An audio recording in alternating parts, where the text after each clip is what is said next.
இதுமாரியே நான் கேட்டதே கிடையாது. நான் ஃபஸ்ட் டைம் இது தான் கேட்குறேன். அது ஐசக் பாஸ்டர் மூலிமா நான் கேட்குறேன்.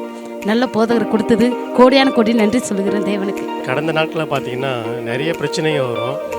பிரச்சனையை பற்றியே பேசிட்டு இருப்போம் வீட்டில். அந்த சமாதானம் கிடைக்காது, வராது. இன்றைக்கி பாஸ்டரோட வார்த்தை கேட்ட பிறகு நாங்கள் நிறைய யோசிக்கிறோம். ஒரு தெளிவு வந்துடுச்சு. நல்ல வார்த்தையை நாங்கள் கேட்டு இந்த மெசேஜ் மூலமாக ஒரு சந்தோஷம், ஆசீர்வாதம் கிடைச்சிருக்கு. ஐயா ஆவிக்குள்ள தேவன் அவர் மத்தியில் இறங்கி பேசுனதுக்காக நன்றி. நான் நல்ல ஒரு விஷயத்தை கற்றுக்கினேன். இனிமேல் கணவரோடு நம்ம இணைந்து குடும்பத்தை செயல்படுத்த வேணும்னு ஆண்டவருக்கு நன்றி சொல்கிறேன். ஆண்டவர் சொல்லிக்கிறார் குடும்பத்தை எப்படி கனப்படுத்தணும்னு. வர நாட்களில் இந்த சத்தியத்தை இன்னும் நான் அதிகமாக கேட்டு அவர் படி கேட்டு நான் குடும்பத்தை கண்டிப்பாக கட்டுவேன்.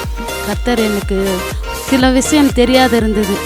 போதகர் நல்ல ஒரு வெளிப்படமாக நல்லா பேசினார். கர்த்தருக்கு நான் நன்றி சொல்லுகிறேன்.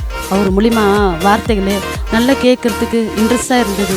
இது வேறு லெவலு. இந்த பிரசங்கம் எனக்கு ரொம்ப பிடிச்சிருந்தது. எங்கள் வீட்டில் இப்படி தான் இருக்கணும், இப்படி தான் வாழணும், இப்படி தான் இருக்கணும்னு நினச்சேன்.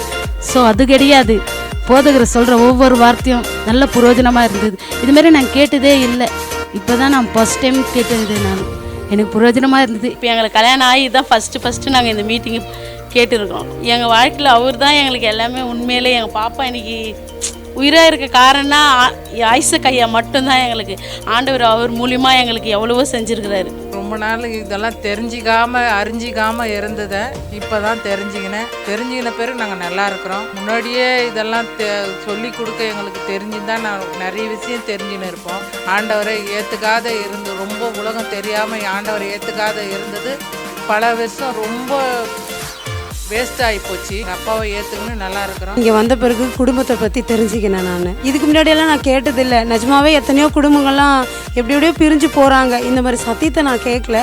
ஆனால் இன்றைக்கி கேட்டதுனால தான் நான் புரிஞ்சுக்கினேன். எனக்கு கிடைச்ச ஒரு வாய்ப்பு இது. இந்த மாதிரி ஒரு போதகர் கிடைச்சது நான் என்னுடைய வாழ்க்கையில் பெரிய பிளஸ்ஸிங் நான் நினைக்கிறேன். அவருடைய இந்த பிரசங்கமும் சரி சத்தியமும் சரி நிறைய பேர் போனோம்.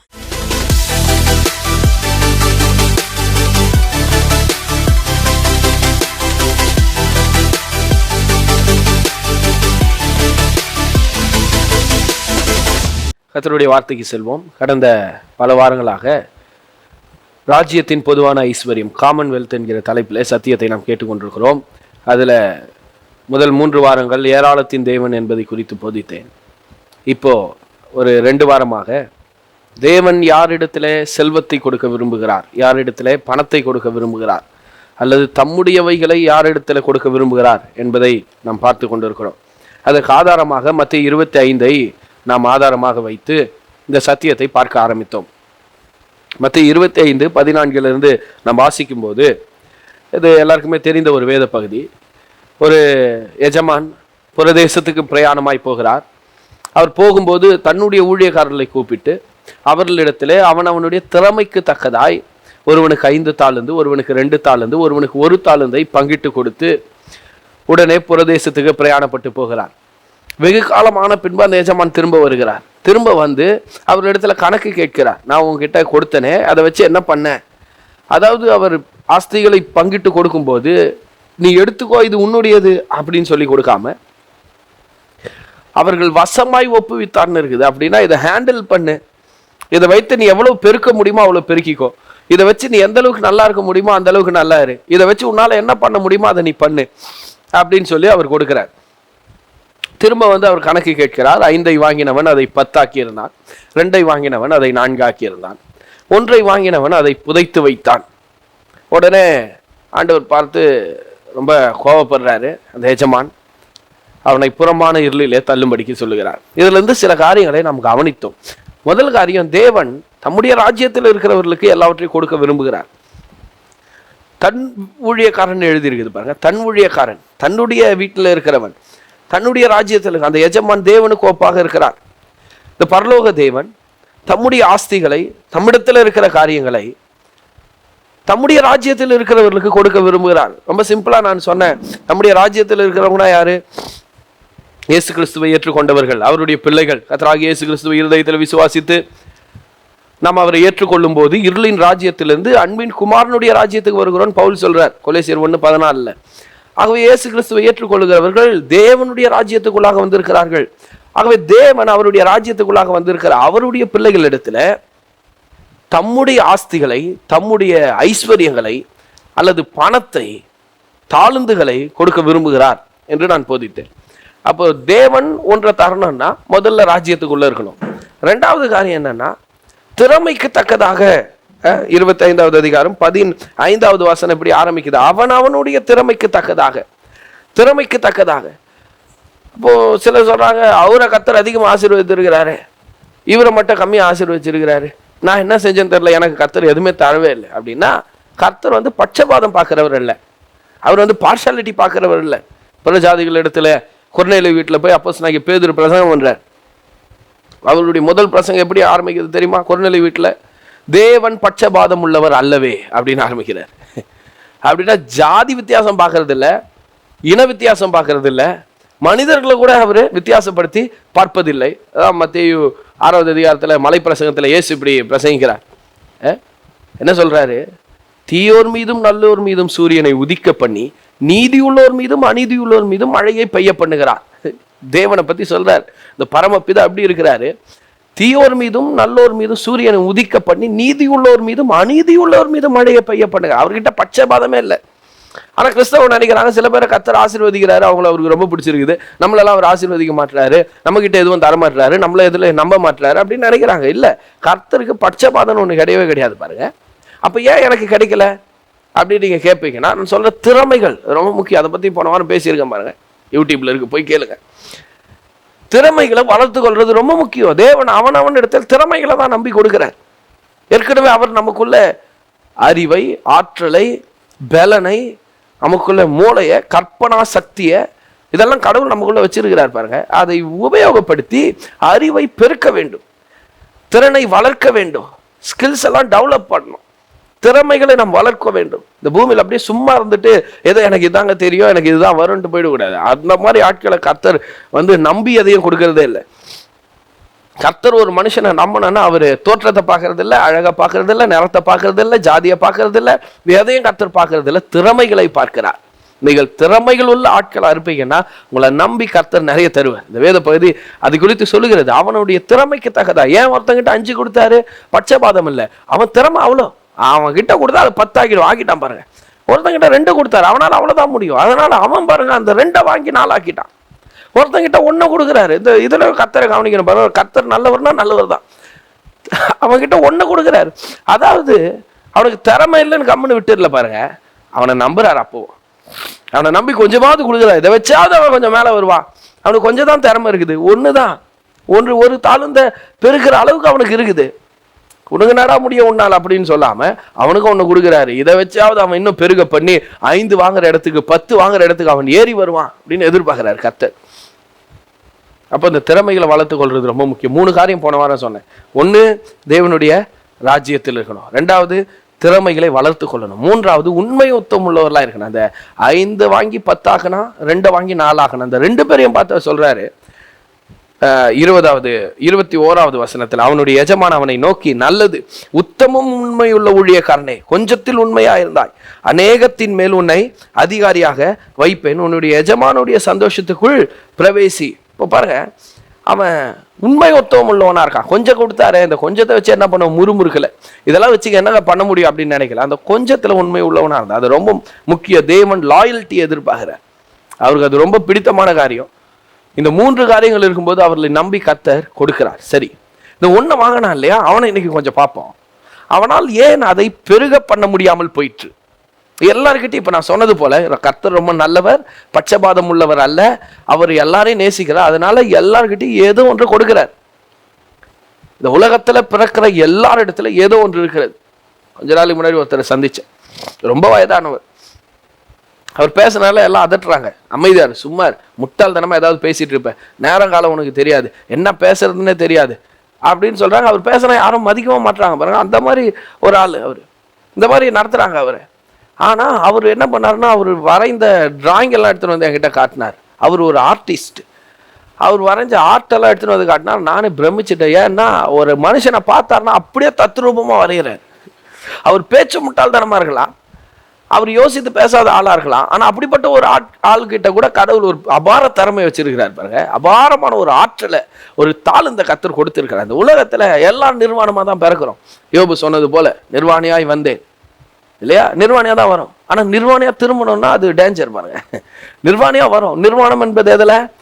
வெறும் உடையில தான். ஏன்னா கத்தருக்கு தெரியும், ஒரு குழந்தை பிறகுதுன்னா அதுக்கு தாத்தா பாட்டி சித்தி சித்தப்பா தாய் மாமா எல்லாம் இருப்பாங்க. குழந்தை பிறந்த உடனே ட்ரெஸ்ஸோடு வந்து நிற்பாங்க. இப்போ ஒரு போதகர் இப்படி சொன்னார், அவருக்கு இன்னும் குழந்தை பிறக்கலை, ஆனால் கத்தர் வாக்கு கொடுத்துருக்காராம் குழந்தை பிறக்கொண்டு. பாருங்க, வாக்குத்தத்தை தான் வந்திருக்கு. அதுக்குள்ள அந்த குழந்தைக்கு வேண்டிய ட்ரெஸ் பல நாடுகள்லேருந்து வந்து குவிய ஆரம்பிச்சிருச்சு. அவர் சொல்றாரு, இன்னும் நிறைய பாக்ஸை நான் பிரிக்கவே இல்லை, யார் யாரோ அனுப்புறாங்க. கத்தர் சொன்னார் உங்களுக்கு இதை அனுப்பணும்னு. அந்த குழந்தை பிறந்த முதல்ல வாங்க வேண்டிய கிளாத்தை கூட அனுப்பியிருக்காங்களாம் பாருங்க. கத்தருக்கு நல்லா தெரியும், ட்ரெஸ் எல்லாம் போடுறதுக்கு இங்கே நிறைய ஆட்கள் இருக்கிறாங்கன்னு கத்தருக்கு தெரியும். அதனால தான் ட்ரெஸ் இல்லாமல் அனுப்பிட்டு உள்ள எதுவுமே இல்லாமல் அனுப்பல, உள்ள எம்டியா காலியா எதுவும் அனுப்பல பாருங்க. உள்ள திறமைகளை, தாழ்ந்த ஆற்றலை, பலனை, ஞானத்தை எல்லாவற்றாலும் நிரப்பி நம்மை அனுப்பி இருக்கிறார்.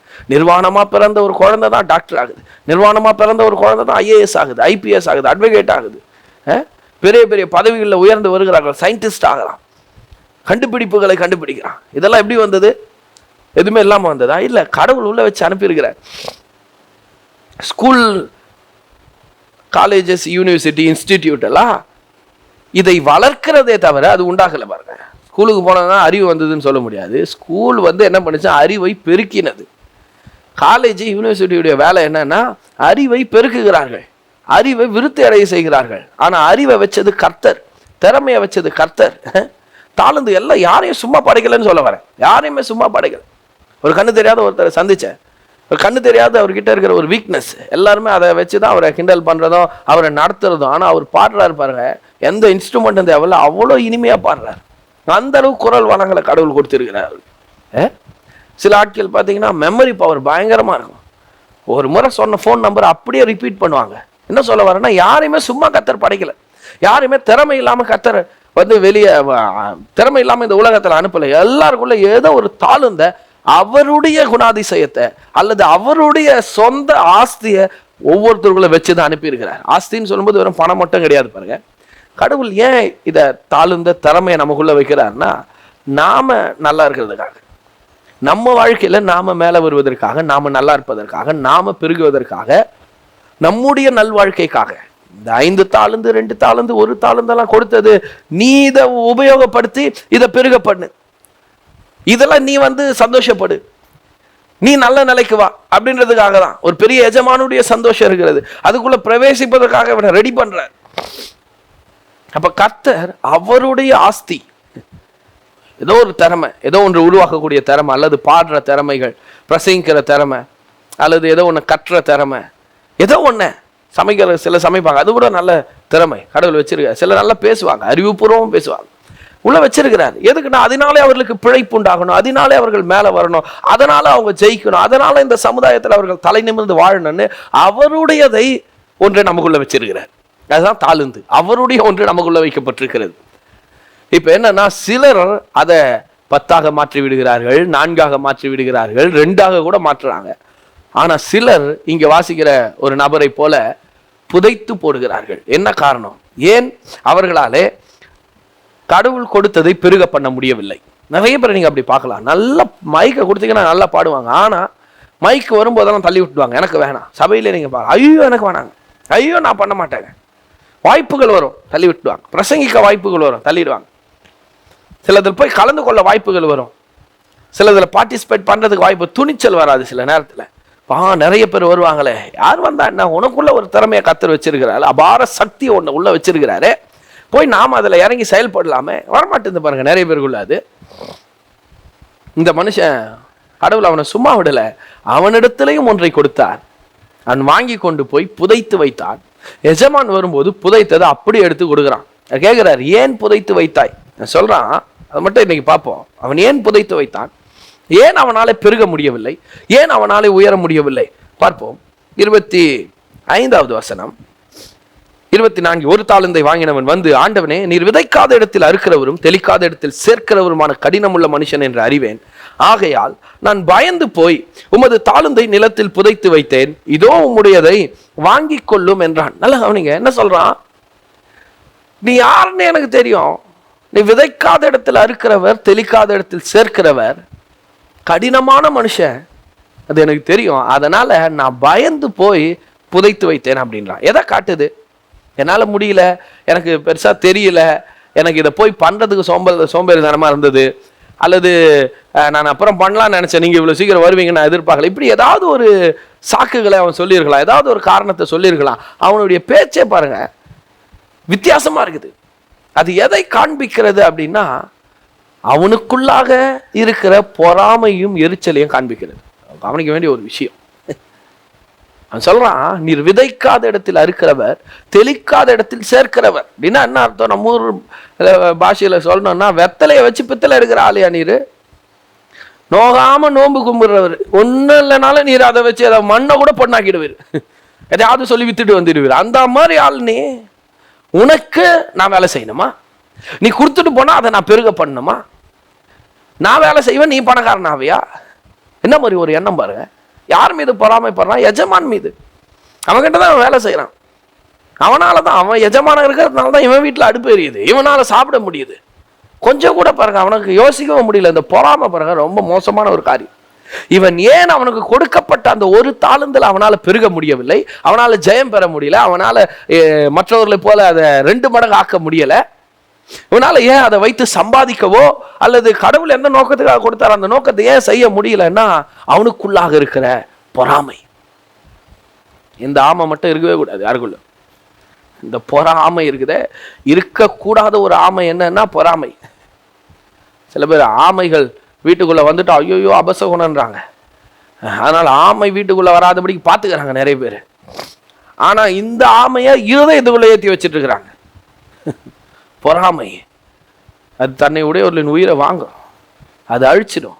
இன்னைக்கு சில காரியங்கள் இதுல இருந்து காட்டுறேன், நல்லா தெரிஞ்சுங்க. கர்த்தர் கொடுத்துருக்கிறாரு, ஆனா அவனால பெருக பண்ண முடியல. ஏன் பெருக பண்ண முடியல? உள்ள இருக்கிற பொறாமை. அடுத்தது எரிச்சல். யார் மேல? அந்த வெல்தி மேன், அந்த பணக்கார மேல, அந்த ஐஸ்வர்யவான் மேல. நல்லா கவனிங்க. 4 பேர் உங்க கூட படிச்சவங்க, உங்க கூட இருக்கிறவங்க, உங்க சொந்தக்காரு, உங்க பக்கத்து வீட்டுக்காரன் நல்லா இருக்கிறானா, அவன் வீட்டை கட்டுறான், காரை வாங்குறான், கல்யாணம் பண்றான், ரொம்ப நல்ல பிரமாதமா வரான்னா பார்த்து சந்தோஷப்பட கற்றுக்கொள்ளுங்கள். சந்தோஷமே பட முடியலையா, அவனை பார்த்து அவன் எப்படி இந்த உயர்வுக்கு வந்தான், என்ன பண்ணான், அவன் எப்படி உழைச்சான், என்ன செஞ்சான்றதை பார்த்து கற்றுக்கொள்ளணுமே தவிர பொறாமப்படக்கூடாது. நிறைய பேர் பொறாமைப்பட்டு அழிகிறார்கள். நான் கிறிஸ்தவர்களை குறித்து போதிக்கிறேன், பேசுறேன், கிறிஸ்தவர்ல சொல்றேன். நான் அந்த மாதிரி நிறைய ஆட்களை பார்த்துருக்கிறேன். பார்வையை காட்டி கொடுத்தார், அவர்களுடைய பேச்சை காட்டி கொடுத்தார், பொறாமை நிறைந்த இருதயம். நான் உங்களுக்கு சொல்றேன், ரொம்ப அன்பா சொல்றேன், நீங்கள் பொறாமைப்படுவீங்களா? யாரை பார்த்தாவது பொறாமைப்படுவீங்க, எரிச்சல் அடைவீங்கன்னா நீங்க கவனிச்சு பார்த்துட்டே இருங்க. நீங்க யாரை பார்த்து பொறாமைப்படுறீங்களோ, யாரை பார்த்து எரிச்சல் அடைகிறீங்களோ, அவன் வளர்ந்து கொண்டே இருப்பான், அவன் பெருகி கொண்டே இருப்பான். ஆனா நீங்க எந்த இடத்துல நின்னீங்களோ அதே இடத்துல தான் கடைசி வரைக்கும் நின்று கொண்டே இருப்பீர்கள். அதனால பொறாமைப்படுறவங்களுக்கு சொல்ற, விட்டுட்டு வேற ஏதாவது வேலையை பாரு, போய் திறமையை வளர்த்து கொண்டு கடவுள் கொடுத்த தாளந்து என்னன்னு கண்டுபிடிச்சு அதுல வேலை செஞ்சு அதை பெருக பண்ணி ஞானத்துக்காக கர்த்தரிடத்துல கேட்டு பெற்றுக்கொண்டு உங்களுக்கு கொடுக்கப்பட்ட திறமையை தாளந்தியை பெருக பண்ணி அதுல முன்னேற வேலையை பாரு. அதை விட்டுட்டு அவன் வீட்டை கட்டிட்டானே, ஐயோயோ ஐயோயோ கார் வாங்கிட்டானே, ஐயோயோ இவ்வளவு செலவு பண்ணி கல்யாணம் பண்ணிட்டானே, ஆஹா இவ்வளவு பெரிய வேலை அவனுக்கு கிடைச்சிருச்சு, ஐயோயோ அப்படின்னு பொறாமப்படாதீங்க. அதான் சபை ஜனங்களுக்கு சொல்லி கொடுத்துருக்கிறேன். கர்த்தர் உங்களை ஆசீர்வதிக்கும் போது நீங்க வளருவீர்கள், நீங்கள் பெருகுவீர்கள். அப்படி பண்ணும்போது அக்கம் பக்கம் இருக்கிறவங்க, சொந்தக்காரு, வீட்டில் இருக்கிற ஆட்கள் கூட சில நேரத்தில் பொறாமப்படுவாங்க. அதனால ஒரு ஜெலிசல் பாட்டில் ஒன்று வாங்கி வைங்கன்னு சொல்லியிருக்கிறேன். இந்த சத்தத்தை கேட்குறவங்களுக்கும் சொல்கிறேன், ஒரு ஜெலிசல் பாட்டில் வாங்கி வைங்க.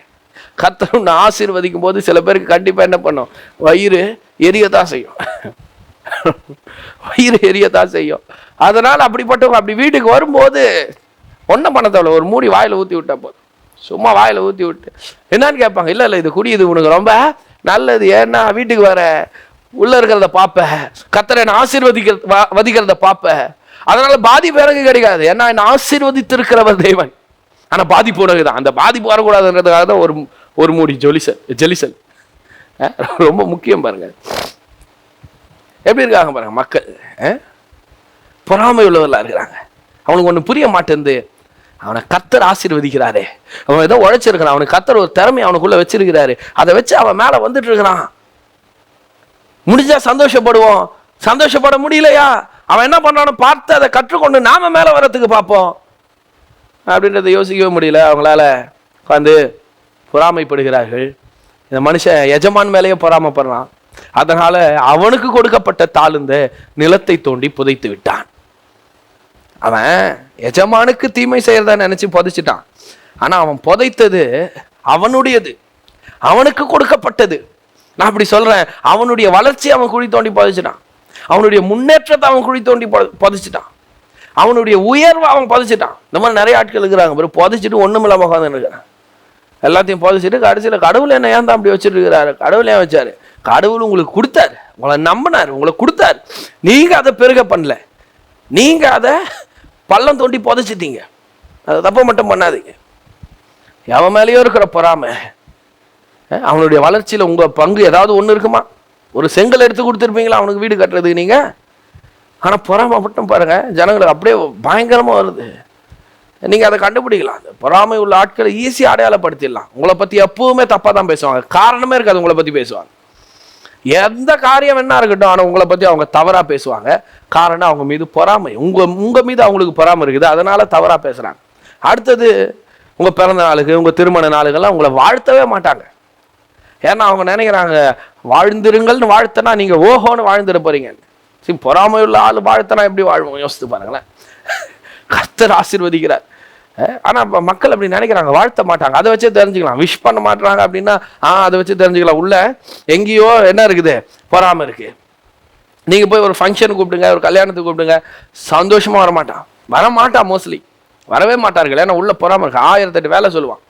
மற்ற ஃபங்க்ஷன்லாம் நீங்க பார்க்கலாம், ஆனா இங்க வந்து நிற்க மாட்டேன். என்ன கேட்டா உள்ள பொறாமை இருக்குது.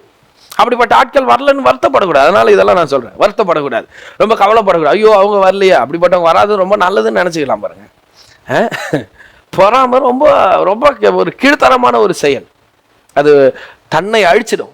தனக்கு கடவுள் கொடுத்த திறமைகள் தாழ்ந்து எல்லாவற்றையும் அழிச்சிடும். பிறந்த நாளுக்கு விஷ் பண்ண மாட்டாங்க, கல்யாண நாளுக்கு விஷ் பண்ண மாட்டாங்க, உங்க சுக துக்கங்கள்ல பங்கெடுக்க மாட்டாங்க. நீங்க கீழே விழுந்தா அதில் ரொம்ப சந்தோஷப்படுவாங்க. மற்றவங்க சின்னதாக ஏதாவது ஒரு காரியம் நடந்ததுன்னா அதை ரொம்ப பிரம்மாண்டமாக பேசிட்டு இருப்பான், எடுத்து பெரிய விஷயமா பேசிட்டு இருப்பான். ஐயோ அப்படி நடந்துருச்சேன்னு வருத்தப்பட மாட்டான், அதை ரொம்ப என்ஜாய் பண்ணி பேசுவான். ஏன்னா உள்ள பொறாமை இருக்குது. இதெல்லாம் அடையாளம் கண்டுபிடிக்கிறதுக்காக நான் சொல்றேன். அப்படிப்பட்ட ஆட்களை கண்டிங்கன்னா ஒரு 2 ஸ்டெப்பு பின்னாடி இருக்கிறது நல்லது, 2 ஸ்டெப்பு தள்ளி இருக்கிறது ரொம்ப நல்லது. ஏன்னா சில நேரம் அது ஒரு ஆவி போல நம்மையும் அது பாதிக்க வாய்ப்பு இருக்குது, அந்த பொறாமையின் ஆவி. அதனால கொஞ்சம் தள்ளி இருக்கிறது ரொம்ப நல்லது. சரி, அப்போ பொறாமைப்படக்கூடாது. கர்த்தர் ஒரு மனுஷன் ஆசீர்வதிக்கும் போது பொறாமைப்படக்கூடாது. பாருங்க, ஈசாக்கு கர்த்தர் ஆசீர்வதிக்கிறாரு. அபிமெலேக்கு பார்த்தா பொறாமை வந்துடுச்சு பாருங்க. அவனுக்கு பொறாமை கொள்ளுகிறான். பொறாமை கொண்டுட்டு என்ன பண்றான்னா, டக்குன்னு வந்து ஈசாக்கோடு உடன்படிக்கை பண்ணிக்கிறான். ஏன்னா அவனுக்கு தெரியுது இவன் நல்ல பெரிய மனுஷன் ஆயிட்டான், ராஜாவாகி அபிமெலேக்கை விட பெரியவன் ஆயிட்டான் பாருங்க ஈசாக்கு. அதனால அவனுக்கு தெரியும் நம்மளை விட பெரியவன் ஆயிட்டான், இவன் கிட்ட வச்சுக்கினா வேலைக்கு ஆகாது, இவனோடு கூட சமாதானமா போயிடுவோம், நாளைக்கு இவனால் நமக்கு ஆதாயம் உண்டாகும். கவனிக்க வேண்டிய காரியம் பாருங்க. நீங்க ஒரு உயர்ந்த மனிதன் மீது, நல்ல வளர்கிற ஒரு ஆள் மீது பொறாமை கொள்வீர்கள் என்றால் அவர்களிடத்திலிருந்து எதையுமே பெற்றுக்கொள்ள முடியாது. நான் ஏற்கனவே பலமுறை சொல்லியிருக்கிறேன், இந்த உலகத்துல கர்த்தர் ஒருத்தரை சார்ந்து வாழும்படி படிச்சுட்டார். மனிதர்கள் கூட ஒருத்தரை சார்ந்து வாழணும். யாரையுமே சாராம நான் தனியா வாழறேன்னா ரொம்ப கஷ்டம் பாருங்க. நமக்கு உதவி செய்யறதுக்கு யாரோ ஒருத்தர் தேவை. அப்படிதான் கடவுள் படைச்சிருக்கிறார். ஆகவே நமக்கு மேல வளர்ந்து இருக்கிறாங்க, நல்லா இருக்கிறாங்கன்னா அவங்களோடு கூட சமாதானமா இருக்கிறது நல்லது. பொறாமைப்பட்டு எரிச்சல் அடையும் போது என்ன நடக்குதுன்னா, நாம அவர்களிடத்திலிருந்து வருகிற நன்மைகளை நம்ம இழந்து விடுகிறோம். இந்த மனுஷன் அப்படி பண்ணிட்டான் பாருங்க. எஜமானுடைய சந்தோஷம் அவர் ஒன்று வச்சிருக்கிறாரு. இவன் இந்த ஒரு தாழ்ந்த புதைக்காம அதை ஏதாவது ஒன்று பண்ணியிருப்பான்னா, அதை கொஞ்சம் பெருக பண்றதுக்கு ஒரு முயற்சி எடுத்திருப்பான்னா, எஜமானுடைய சந்தோஷம் அவனுக்கு ஆயத்தமா இருக்கிறது. ஆனா அவனால் அதை பெற்றுக்கொள்ளவே முடியல. எஜமானுடைய சந்தோஷத்தை ஏன் பெற்றுக்கொள்ள முடியலைன்னா, அவனுக்குள்ள இருக்கிற பொறாமை. அந்த பொறாமை பாருங்க, அவனுடைய வளர்ச்சியை தடுத்து விட்டது, அவனுடைய உயர்வை தடுத்து விட்டது. அது மட்டும் இல்ல, எஜமானிடத்திலிருந்து அவனுக்கு கிடைக்க வேண்டிய நன்மைகளையும் தடுத்து விட்டது. அந்த வெல்தி மேன் கிட்ட இருந்து இவனுக்கு கிடைக்க வேண்டிய ஆசீர்வாதங்களை தடுத்து விட்டது. ஆகவே கடவுள் கொடுத்த திறமைகளை தாழ்ந்த பொறாமையை உள்ள வச்சுக்கிட்டு பதிச்சு போடக்கூடாது. புதைக்கிறது அந்த அவர் கொடுத்த தாழ்ந்தால பெருக முடியாதுன்னு இல்லை. அவனுக்கு 5 கொடுத்தாரு, அவனுக்கு 2 கொடுத்தாரு, நான் அவ்வளோ கேவலமா, எனக்கு ஒன்று கொடுத்துட்டாரு, இதை வச்சு நான் என்ன பண்றது அப்படின்னு சொல்லவே முடியாதாங்க. ஏன்னா அந்த ஒரு தாளந்துக்கும் பவர் இருக்கு, அதுவும் பெருகும்.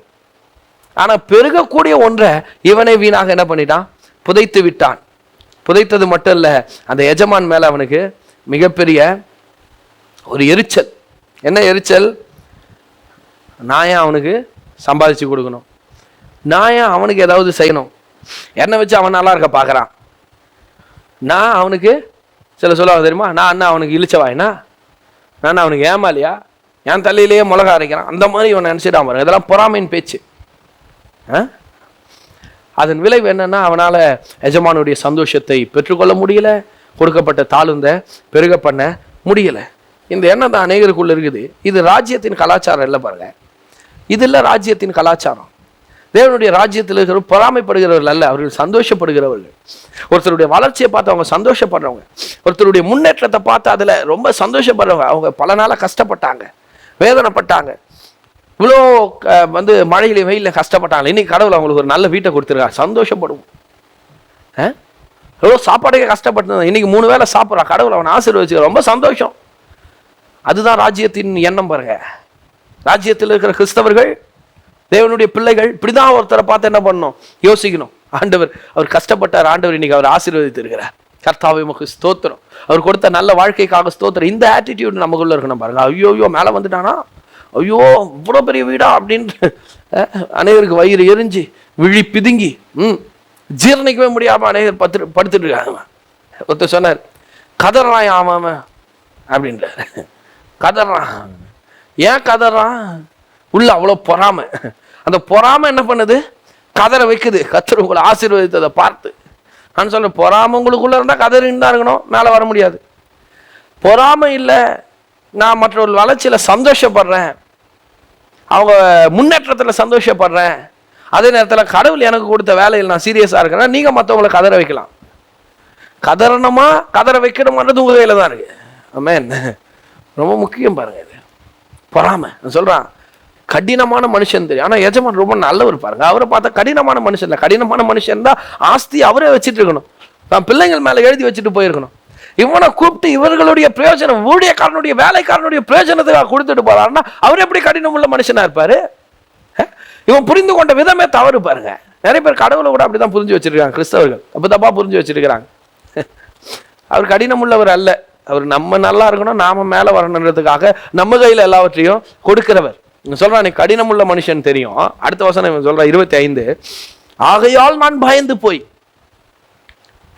என்ன பண்ணிட்டானா, பயந்துட்டான். ஏன் பயந்தான்? நம்மளை விட பெரிய ஆளா வந்துட போறான், நம்மளை விட உயர்ந்துட போறான். நான் சொல்லட்டுமா, நிறைய பேருக்கு அந்த மாதிரி பயத்தை கொடுக்கணும். அதுக்கு என்ன பண்ணனா, கர்த்தரை நம்பி கர்த்தர் கொடுத்த தாளுந்த சரியா உபயோகப்படுத்தி கர்த்தர் நமக்குள்ள வைத்திருக்கிற அந்த திறமைகளை ஆற்றல்களை வளர்த்து கொண்டு நமக்காக கர்த்தர் வச்ச நோக்கம் திட்டம் அதில் தீவிரமா வேலை செய்யணும். பொறாமப்பட்டுக்குன்னு அவனுக்கு குழி வெட்டலாமா, இவனுக்கு குழி வெட்டலாமா, அவனை பற்றி தப்பாக சொல்லலாமா, அவனுக்கு எதிராக ஏதாவது பண்ணலாமா, அப்படி வேலை பார்த்துட்டு இருக்கக்கூடாது. அப்படி வேலை பார்த்துட்டு இருக்கக்கூடாதுங்க. எனக்கு கடவுள் ஒரு தாழ்ந்து கொடுத்துருக்கிறார், என்னை நம்பி சிலதை கொடுத்துருக்கார், என்னை குறித்து ஒரு நோக்கம் வச்சிருக்கிறார். நான் அதுக்காக திறமையை வளர்த்து கொண்டு அதில் தீவிரமாக இருக்க போகிறேன், அதில் அதிகமாக வேலை செய்ய போகிறேன். அப்படி வேலை செய்யணும். அப்படி பண்ணும்போது மற்றவர்களுக்கு பயம் உண்டாகும். என்ன இது, இவன் வளர்ச்சியை பார்த்தா படுவேகமாக வளர்ச்சி அடைகிறானே, இந்த அளவுக்கு வேகமாக போயிட்டு இருக்கிறானே அப்படின்னு பயம் வரும். நிச்சயமா கர்த்தர் உங்களை ஆசீர்வதிக்கும் போது அநேகருக்கு பயம் வரும் பாருங்க. அந்த மாதிரி பயத்தை தான் கொடுக்கணுமே தவிர எப்படா மாட்டிக்குன்ற பயத்தில் நம்ம உட்காந்துட்டு இருக்கக்கூடாது. கர்த்தர் நம்ம கையில் கொடுக்குறாரு பாருங்க. நம்மை ஆசீர்வதிக்கிற தெய்வன், நம்மை பெருக செய்கிற தெய்வன், நம்ம நல்லா இருக்கிறத விரும்புகிற தெய்வன், எஜமானுடைய சந்தோஷத்தில் நாம பிரவேசிக்கிற முயற்சி பண்ணுகிற தெய்வன், அதை விருப்பமாக கொண்டு இருக்கிற தெய்வன் நம்ம கையில திறமைகளை தாளுந்துகளை கொடுத்திருக்கிறார். பிரியமானவர்கள், அதில் வேலை செய்ய கற்றுக்கொள்ளுங்கள், அதை பெருக பண்றதுக்கு பண்ணுங்க. பொறாமை உள்ளவர்களாக இராதீர்கள். பொறாமைக்கு ரொம்ப முக்கியத்துவம் கொடுக்காதீங்க, பொறாமையில் இருக்காதீங்க.